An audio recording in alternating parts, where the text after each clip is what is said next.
네, 안녕하세요. 구기 종목 스포츠 좋아하는 럿볼입니다. 오늘 다뤄볼 항목은 농구인데요. 여러분들 혹시 애니 좋아하십니까? 전 지금도 종종 보고 있으며 어렸을 적엔 일요일 아침밥을 먹고 난 뒤 곧바로 TV 앞에 앉아 디즈니 만화 동산을 봤던 기억이 아직도 생생합니다. 학창시절엔 투니버스를 많이 봤고요. 만화책과 애니는 전세계적으로 아이들에게 사랑받는 필수 오락거리이며 미국 같은 경우엔 디즈니 애니메이션을 안 보고 자란 아이가 없을 정도입니다. 바로 이 쌍둥이들처럼 말이죠. 어우야, 너 왜 이렇게 무섭냐? 아무튼 이번 영상의 주인공은 이 NBA 쌍둥이 선수인데요. 이 둘은 엄청난 만화 덕후입니다. 보통 다른 선수들은 휴식기간에 바캉스를 즐긴다거나 클럽에 가곤 하는데, 반면 이 형제는 코스프레를 하면서 만화 영화의 주인공이 되는 걸 즐기거나 디즈니 놀이동산에 놀러가서 좋아하는 캐릭터와 사진을 찍고 피규어 같은 여러 종류의 굿즈를 수집하며 행복한 시간을 보내고 있습니다.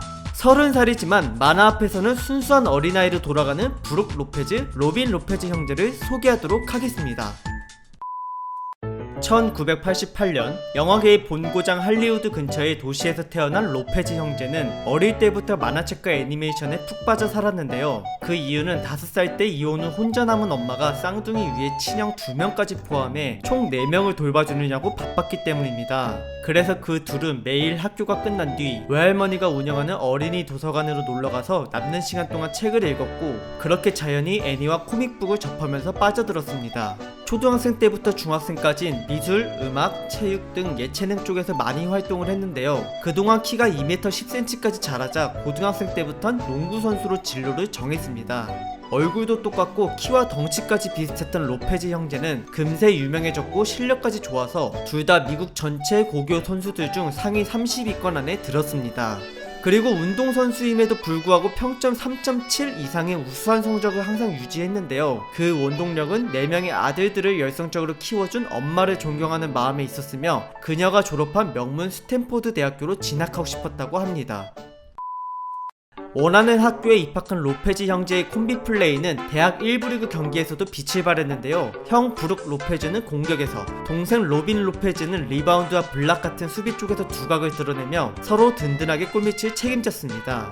대학교를 2학년까지만 다니고 2008 NBA 드래프트에 나갔는데, 마지막 0708 시즌 때에는 형제의 하드캐리 덕분에 팀이 전체 대학 토너먼트 16강까지 진출할 수 있었습니다. 대학 시절 때에도 그들은 애니와 만화책 그리고 음악까지 덕질을 같이 했으며 그 시절에 모은 굿즈는 어마어마했습니다. 다만 조금은 서로 다른 점이 있었는데요. 형 브룩은 취미 외의 시간엔 농구 연습만 집중했던 반면에 동생 로빈은 예술가적 기질이 더 뛰어나서 만화와 애니메이션까지 직접 그렸고 유명 골프 선수와 연애까지 했습니다. 여자친구는 1학년 후배였던 미셸 위였고, 그녀는 과거 무한도전에 출연한 적이 있었습니다. 연습량과 기록에서 차이가 있어서 그런지 드래프트에서 형 브룩이 좀 더 앞순위인 10위로 뽑혔고 동생 로빈은 15위였는데요. 비록 그들이 두 자리 승번이었지만 엄연히 센터 순위로만 봤을 땐 서로 1, 2등이었고 더욱이 쌍둥이였기에 많은 팬들의 이목을 끌었습니다. 20살까지 서로 공격과 수비를 담당하며 팀플레이를 해온 로페즈 형제는 이젠 떨어지게 되었고, 형은 당시 뉴욕 옆에 뉴저지주가 연고지였던 네츠 팀으로, 동생은 피닉스 선즈에서 각자 커리어를 시작했습니다. 키 2m 13에 몸무게 122kg를 지닌 브룩 로페즈는 피지컬 부분에선 아주 이상적인 센터의 표본이었으며, 골밑에서뿐만 아니라 더 먼 거리에서도 미드슛을 가볍게 성공시키는 다양한 공격 옵션을 가지고 있었습니다. 슛을 던지는 손목 스냅이 매우 부드러워서 자유투 성공률이 거의 80%였고, 그 덕에 커리어 초반기는 대부분 선발 출전하여 많은 골을 뽑아냈으며 3년차 10-11 시즌 때의 평균 득점은 20점을 넘어선 팀 내 1등이었습니다. 하지만 이렇게 올스타 후보로 거론될 만큼 팀에 공헌하는 바가 컸지만 팀의 성적은 플레이오프에 들지 못한 채 하위권에서만 맴돌 정도로 답이 없었으며, 심지어 개막하자마자 화끈하게 18연패를 당했던 시즌도 있었습니다. 혼자서 소년 가장의 역할을 하며 답도 없었던 뉴저지 네츠를 이끌던 브룩은 11-12 시즌 경기 도중 큰 부상을 당했는데요. 오른쪽 발 부분뼈가 골절당하는 바람에 그 시즌은 5경기만 뛴 채 끝나버렸습니다. 그가 재활의 시간을 보내고 있는 사이 팀에선 변화가 생겼는데 세계 34위 러시아 갑부가 구단을 인수하고 추진해왔던 영고지 이전과 새로운 홈 경기장 공사가 완료된 것입니다. 영고지는 이제 뉴저지주가 아닌 옆 동네 뉴욕주의 브루클린이 되었으며 새로운 로고로 탈바꿈하고 대도시에 정착한 브루클린 네츠의 경기장엔 더욱더 많은 관중들이 찾아오기 시작했습니다.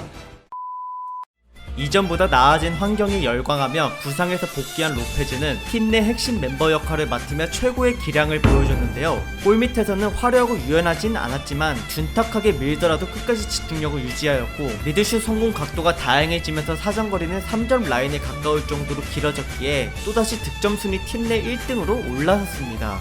그 덕에 생애 처음으로 올스타에 뽑혔으며 플레이오프 무대도 나가게 되었는데요. 팀은 비록 1라운드에서 패배했지만 그가 여기서 보여준 커리어 첫 3점슛은 많은 팬들을 놀라게 했고 훗날 브룩 로페즈의 플레이 스타일이 변하는 계기가 되었습니다. 아무튼 최고의 12-13 시즌을 마친 브룩은 프리시즌 때 만화를 보거나 여러 국가를 다니며 휴가를 즐겼는데요. 2013년 8월엔 한국을 자진 방문하여 많은 행사에 참여한 적이 있었고 당시 현장에 있던 사람들 말에 따르면 한국 문화와 친해지려는 모습이 많이 있었고 그를 보러 온 사람들에 대한 팬 서비스가 엄청 좋았다고 합니다. 3년이란 시간이 흘러 16-17 시즌을 앞둔 상황. 그동안 브룩 로페즈는 다양한 공격 패턴을 선보이며 계속 팀 내 득점 1위를 차지해왔는데요. 하지만 전체 선수들과 비교했을 때의 득점은 그저 중상위권 정도였고 신체 스피드가 꽤 느렸으며 골밑에서의 리바운드와 블락 능력이 다른 상위권 센터들에 비해 좋지 않았습니다.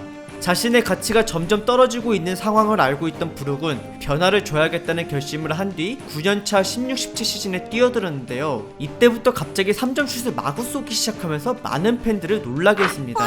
루키 때에는 워낙 슛 손목 스냅이 좋았기 때문에 오픈 때는 물론이고 장거리 3점 슛까지 무난하게 성공시켰으며 성공률이 무려 34%나 됐습니다. 이 수치는 3점 슛이 확실히 가능한 센터라는 타이틀이 붙을 정도인데요. 그 덕에 센터도 3점을 해야 한다는 현대 농구 트렌드 대열에 곧바로 합류했습니다.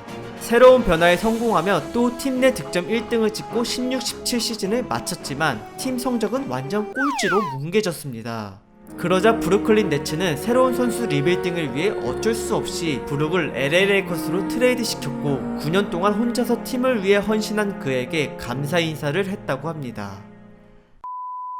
그는 3점을 요구하는 현대 농구에 적응을 했지만 빠른 속공 트렌드에는 끼지 못했습니다. 당시 LA 레이커스의 핵심 멤버는 젊은 유망주들이었고 공격 스타일은 빠른 템포였는데요. 브룩은 워낙 스피드가 느리다 보니 전술에 적응을 못했고 평균 득점도 과거 20점에서 13점으로 하락했습니다. 3점 슛 말고는 공격과 수비에서 특출나지 못했기에 그 결과 17-18 시즌이 끝난 뒤에 브룩의 가치는 단순 평범한 센터 수준으로 떨어졌습니다.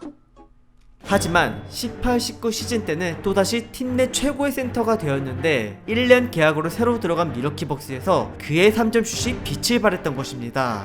공격 때 골밑에만 있기보단 바깥으로 나와서 스크린을 서주고 빈 공간으로 빠져나와 3점 슛을 쏘는 공격 전술이 많이 이루어졌는데요. 이렇게 되면 수비수가 붙더라도 키가 작기 때문에 그의 높은 타점을 견제할 수조차 없었습니다. 잘하는 것만 시키겠다는 감독의 마인드 덕분에 브룩은 일반 가드들보다 훨씬 더 많이 3점 슛을 던졌고 36%의 높은 성공률을 뽑았으며 팀을 플레이오프 동부 컨퍼런스 파이널까지 진출시키는데 큰 기여를 했습니다. 데뷔 후 10년 동안 밑바닥 팀에서 소년 가장으로 고생한 뒤 기량 하락으로 입지가 위태로웠던 브룩 로페즈는 11년차가 돼서야 자신에게 맞는 팀을 찾았고 공격 능력을 인정받아 최근 4년 연장 계약까지 맺었습니다. 그리고 항상 상대팀이었던 동생 로빈 로페즈까지 이번에 밀워키 벅스로 합류했는데요. 대학 이후 처음으로 만난 형 동생의 콤비 플레이를 곧 다가올 19-20 시즌에 볼 수 있을 것 같습니다. 득점에 유능한 형과 달리 동생 로빈 로페즈는 수비에 특화된 센터였습니다.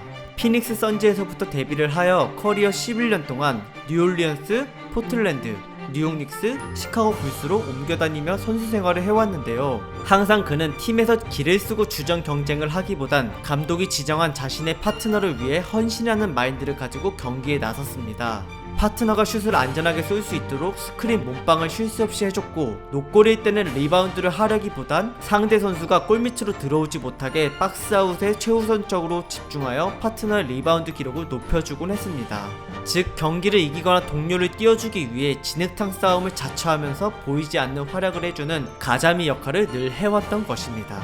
그렇기 때문에 경기력에선 동생이 형보다 주목을 받진 못했는데요. 대신에 로빈은 엔터테인먼트 요소로 꽤 유명했고, 그걸로 팬들에게 큰 즐거움을 선사해 왔습니다.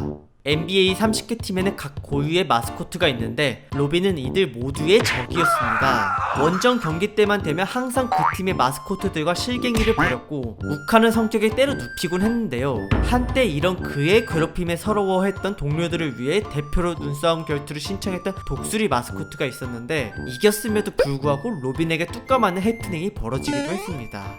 게다가 각종 예능 프로그램에도 많이 출연하고 형보다 더 나은 자신의 그린 솜씨를 뽐내며 직접 만든 작품을 과거 NBA 레전드 선수들에게 선물하기도 했습니다.